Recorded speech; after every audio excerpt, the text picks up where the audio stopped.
Pokemon abilities have been a mainstay in the franchise in competitive battles since Generation 3, but sometimes these abilities break themselves or other Pokemon. Today, we're going to take a look at a few of these abilities that mess with standard gameplay and remove or ignore balancing mechanics. This is Pokemon abilities that break the rules. Sometimes Pokemon are balanced around downsides. I made an entire video about just some examples. What happens when they don't have those downsides? Neutralizing Gas takes that question and escalates it further by negating every ability on the field outside of its own.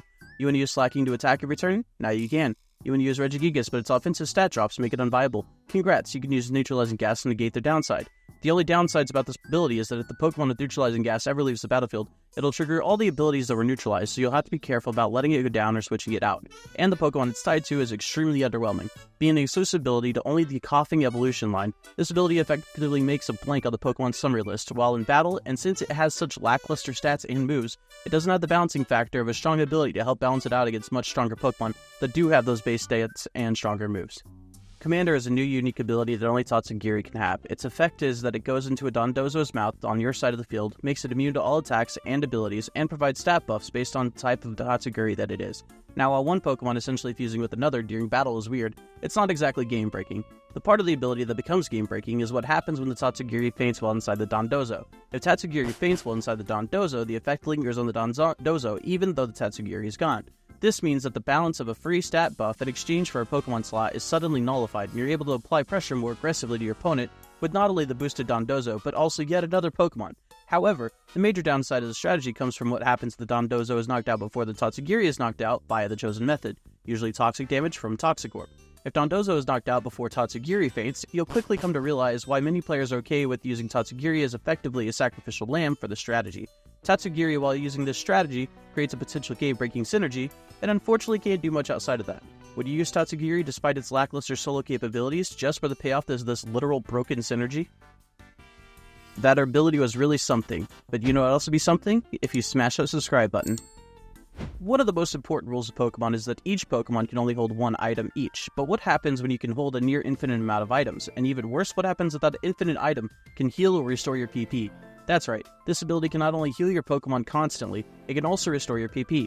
Harvest is a cool little ability that gives you a 50% chance to regain the same berry you just consumed, and if the sun is up, you'll always recover your berry at the end of the turn. This means it's possible to get 2 heals off in one turn and still hold a berry.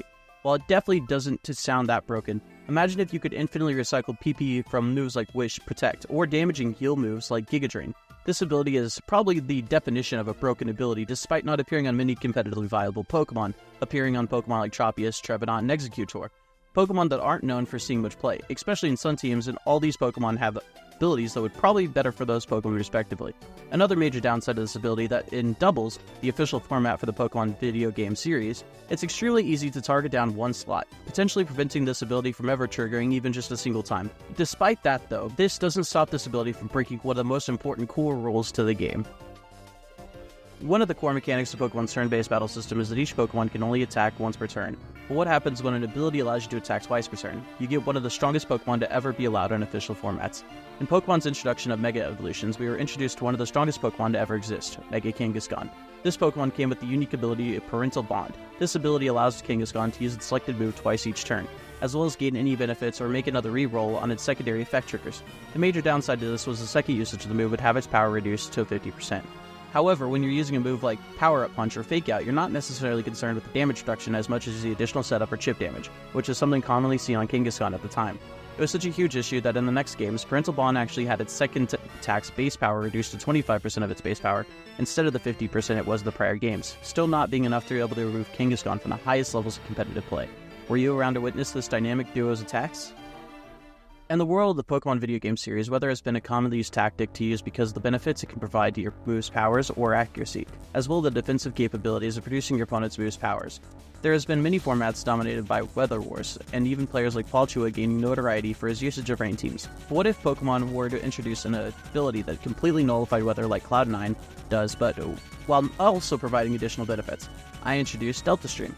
While Desolate Land or Primordial Sea can also negate any other weather conditions from being introduced, Delta Stream can not only overwrite any active weather conditions, but also introduces its own unique weather mechanic to the game that removes flying-type weaknesses. To make things more clear, this ability, limited to just Mega Rayquaza, creates a non-existent weather condition that can only be overridden except by Desolate Land or Primordial Sea that removes its weaknesses. Not only does this remove the potential for weather wars, it also leaves one of the strongest Pokemon with the highest base stat total with less weaknesses, something no other weather condition does. Have you used this broken ability before? So far, we've had multiple attacks in one turn and multiple held items, so we can't possibly have any more abilities to break the core fundamentals of Pokemon battling, right? Wrong. Let me introduce an ability that allows you to have two abilities at once. As one breaks the core fundamental of Pokemon that each Pokemon can only have one ability by combining Calyrex and its Steed's ability into one. These two abilities, when put together, may not look that synergistic, but when Unnerve is combined with the Moxie-like ability that boosts the Pokemon's main form of offense, you'll quickly realize that this combination of abilities becomes a lot more threatening by removing the potential for a Super Effective Berry to weaken an oncoming attack, or a Confusion Berry to recover HP to potentially survive another oncoming attack. It's no wonder that the Deforming King and its Steeds were able to rise back up and rule the competitive formats when it was finally allowed. What do you guys think about this list? Did I miss anything you think should have been on this list? Let me know that and more in the comment section down below, and be sure to check out these videos YouTube tells me you might like.